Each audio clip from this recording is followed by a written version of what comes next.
Sa inyo mga riders, so naghahanap ka ba ng motor na pang negosyo at pwede pang tricycle? Bagay itong motor na to at i-review nga natin itong Barako 175 electric na version ng Barako 175 at aalamin rin natin yung specs and features nitong motor na to at aalamin rin natin guys yung updated price ng motor na ito at ano pa yung mga available na kulay na pwede nating pagpilian ngayong taong 2023.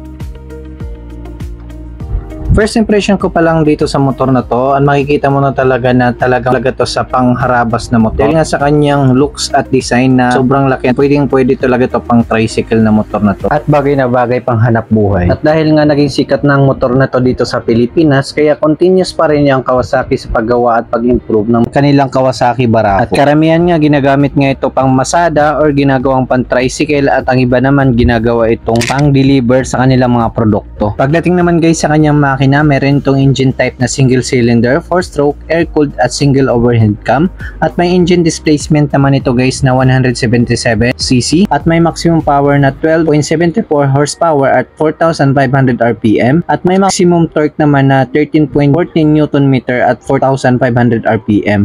At may fuel tank capacity naman ito guys na 12 liters at kayang umabot ang 1 litro mo sa 53 kilometers per liter gasoline engine. Kahit carburetor engine pa ito, napakatipid na rin ito para sa isang 177cc na motorsiklo. Pagdating naman guys sa kanyang mga suspensions, harap guys gumagamit ito ng drum brake at telescopic fork naman ang gamit niya dito sa harapan at meron na rin itong rubber boots para iwas sa mga likabok at para maiwasan din madaling masira yung ating front fork dito sa harapan.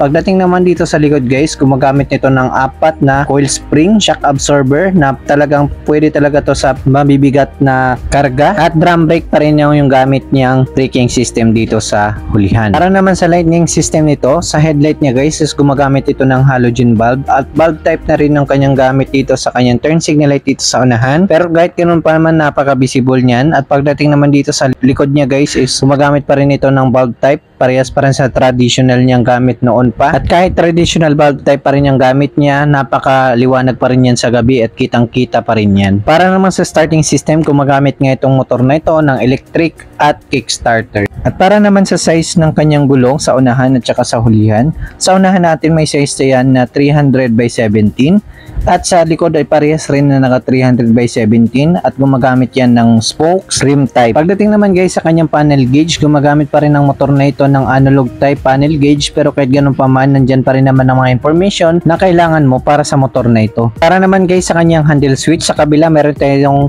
electric start dito. Ayan.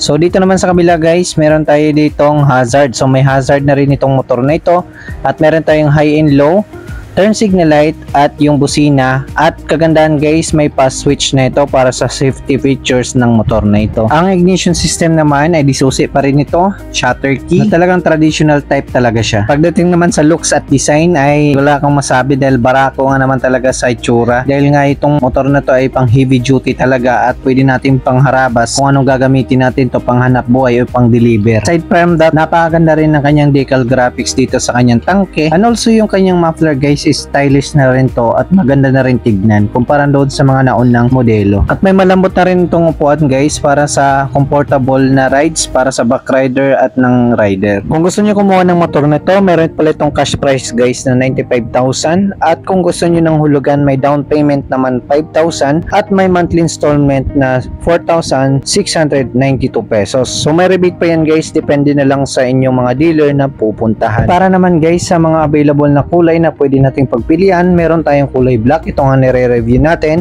red at saka blue. Overall, napakaganda ng motor na to kung hanap mo talaga yung pangkargahan at gusto mo pang negosyo, gusto mo pang tricycle, nababagay talaga itong motor na to. Kayo guys, anong masasabi nyo sa ating video ngayon? Pwede kayong mag-comment dyan sa baba kung ano yung suggestion nyo or komento nyo dito sa ating video ngayon. Sana nagustuhan nyo ang ating video reviews ngayon at kung gusto nyo pa ng ganitong content, maaari kayong mag-subscribe at i-follow nyo na rin ako sa aking Facebook page para lagi kayong updated sa ating mga bagong videos na ilalabas ko sa aking YouTube channel at sa aking Facebook page. Muli, maraming salamat sa inyong panonood at sa susunod na review. Abangan!